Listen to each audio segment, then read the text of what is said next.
What is going on, everyone? Welcome back to episode number 100 of the Figuring It Out Finance podcast. My name is Chris Rickenbaugh, and I am your host as always. I am here to document my journey in real estate and business while also talking a little bit about travel hacking and personal finance.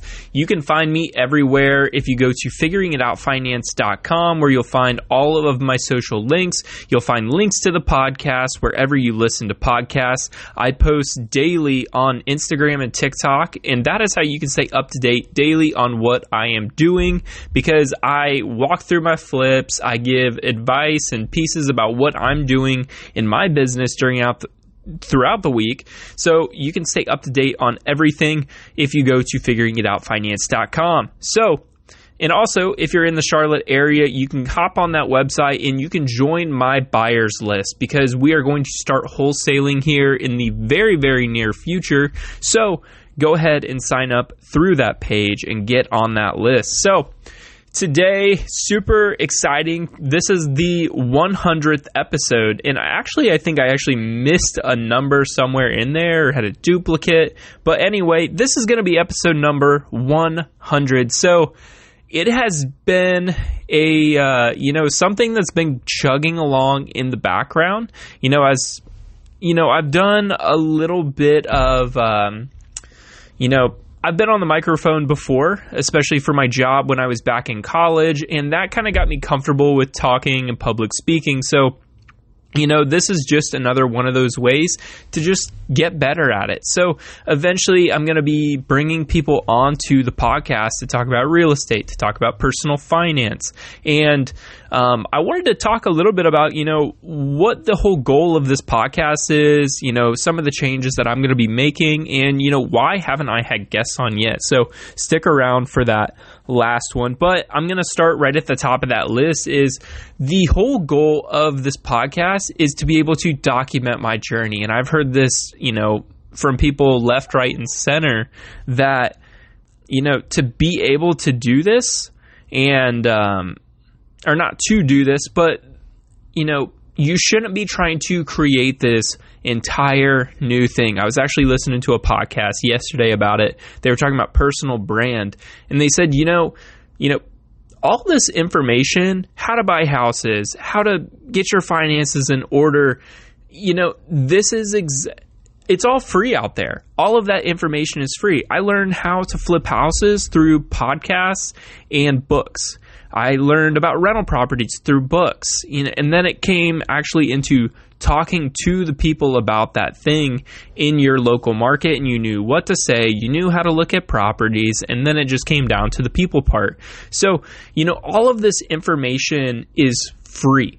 That's why we're coming on podcasts. That's why we're talking about it. And then you're coming to that person for that specific advice because you trust them. So the advice that I've been hearing and getting lately, and as soon as I, hopped on a call with Brian Lubin, he said, just use your podcast, use your social media, document everything you're doing, because people are going to tune in and people are going to be interested in that. And, if they aren't, some of these videos I'm posting get like 5 likes. Nobody's watching them. If nobody's listening to this podcast, then that's fine, because it's all going to be here when we're at 100 houses, when we're doing 50 to 100 houses a year.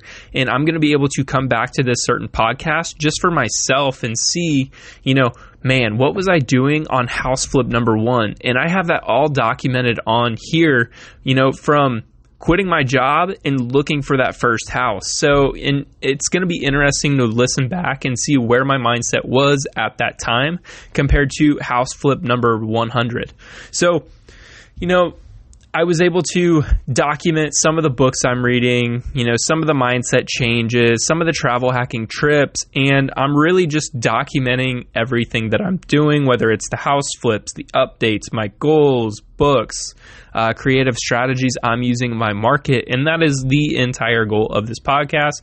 Just document everything, because it's almost like a nice little scrapbook that I can come back and listen to how bad it was in these first early 100 episodes, because it's only going to get better. And that's what I've noticed with social media. Like, some of my first episodes or some of my first posts on Instagram and TikTok were awful. And then you start to learn these little things about the graphics and then the sound, and then you get a better mic for the podcast, and then it just starts to slowly change. So, that's what's going on. So it's fun to look back at, those first how many episodes compared to where it is now, because now I have pretty much a running script on how to go through this podcast, what to talk about, notes, and that's all going to lead to bigger and better things. But as of right now, we're just documenting exactly what I'm doing. Eventually, I want to get this to video, and I think I'm going to try that for my next episode. So make sure you're on the lookout for that, episode 101. So some of the changes that I'm going to be doing, I have been doing this already for a little bit, but I switched from 3 episodes to 2 episodes per week. So I felt like that was a little bit more manageable, and I'm going to be, maybe changing that a little bit more. Not exactly sure yet, but I drop the podcast every Tuesday and Friday. It's pretty much just what I'm doing. So eventually what I would like to do is have what I'm doing on Tuesday and then have an interview on Friday that people can listen to or flip-flop those days. So one will be what I'm doing and mindset and what I'm, what's going on during the week. And then the last episode or the Friday episode will be an interview with somebody in the market doing the thing. So that'll be coming up. I got to get a little bit better before, I try to do anyone. And that leads into my last part is, why haven't I had guests on the podcast yet? So like I said, I've just been documenting my journey and getting a little bit better. So now that, I am flipping houses a little bit more, I can bring somebody on because I have a little bit of experience and credibility. I've been doing this for 100 episodes, and I feel like I'm ready to take that step. So once I get that video podcast up and running, that's something I want to be able to post up on YouTube to be able to look at. And then I'm going to be recording videos exactly how I'm running some opportunities that's coming across my plate. So, real estate deals, some videos of the properties that we're doing, and just being able to document that a little bit better. And it's, probably going to be pretty rough in the beginning, but it's only going to get better as we learn, as we hire a social media person.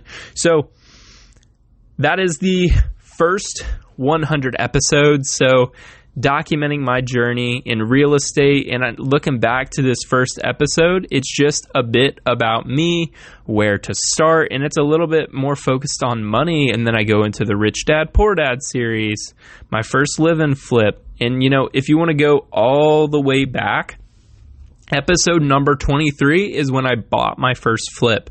So, you could go all the way back there, listen how terrible, how rough it is, and it's still not great, but episode number 23 was when I bought my first flip, and I'm always going to have that to go back and look through and listen to. So, I appreciate you tuning in to this episode of the Figuring It Out Finance podcast, episode 100. And be on the look for those changes coming up, what I'm doing in my journey, how I messed up, how I'm succeeding, what I'm doing to change, and, just get ahead in life and shoot towards my goals for 2025 and in life. So thank you for tuning in for this first 100 episodes, and we will see you on the next 100.